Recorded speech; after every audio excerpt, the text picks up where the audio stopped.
everyone, Grant here, and welcome back to another camera comparisons video. And today I've got the Huawei Mate SE, also known as the Honor 7X, up against the Xiaomi Redmi 5 Plus, also known as the Redmi Note 5, depending on where you live. And I chose these two phones because they're both about the $200 price point, at least here in the US, depending on which memory configure option you choose to go with. And so I figure if you're looking for a phone in this price range, you probably should be considering one of these two phones. They both perform very well. They have that 18:9 aspect ratio that everyone loves this year. And so if camera performance is going to be a deciding factor for you, hopefully this video can help you out. I'll be showing a bunch of videos and photos in some pretty good lighting conditions. I think they're going to probably struggle in some low light, but if you do want to see a low light camera comparison between these two phones, let me know in the comments and I'll try to make that happen. But with all that being said, let's just get on with the rest of the photos and video.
Hey there everyone, so here is some rear-facing footage from both the Huawei Mate SE and the Xiaomi Redmi 5 Plus. This is being shot at 1080p, 30 frames per second, and as you can see, it's a really nice day in the park here. Get a shot of that sky, a lot of nice greenery, some color from the flowers there. So I'll just hold it steady here for a little bit so you can see what the picture quality looks like with me just holding it still. And then I'll go here and pan over to the cell tower so we can test out the zoom.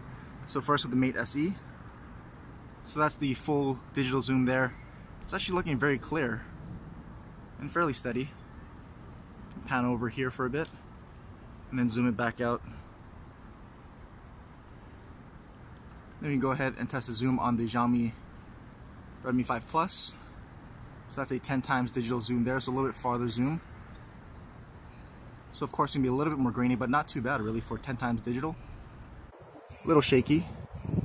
You can back it out some. It's about half the zoom there 5 times, so it looks a little bit clearer. You can pan over a little bit as well. And again, max zoom there, so that's going to be pretty shaky. We'll zoom it back out. And we can test the autofocus here on each, so the Mate SE first, on the post. And there it kind of is focused up. And take it away, focus it up again. So there we go. And one more time. So it takes a bit of time, but it does focus up fairly well. And the Redmi 5 Plus on the post. There we go. And away. They're refocused. Back on the post. There we go. And away. And still not quite focused.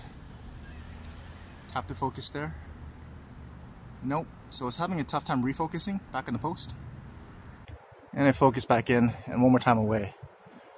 And there we go, refocus. So refocus speed is a little bit slower there, and we'll go ahead and do some stabilization. Walking down the stairs here.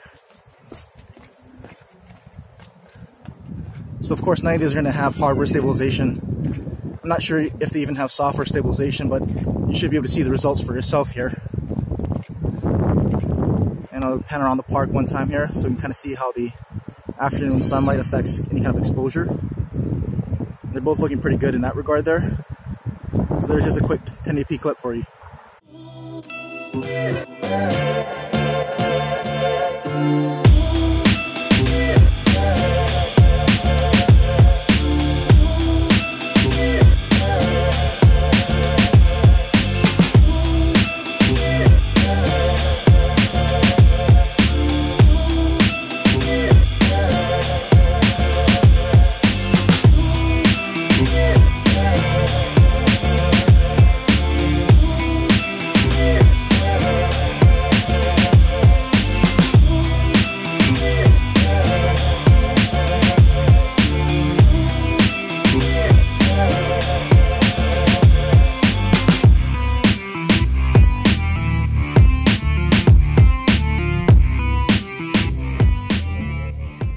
Hey there everyone, so here's a front-facing camera clip from both the Huawei Mate SE and Redmi 5 Plus.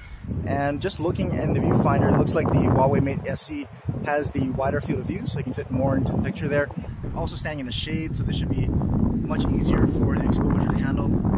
I'll go ahead and walk over here into a little bit of sunlight, and you can see the sun is behind me, so you can see things are getting kind of blown out in the sky there.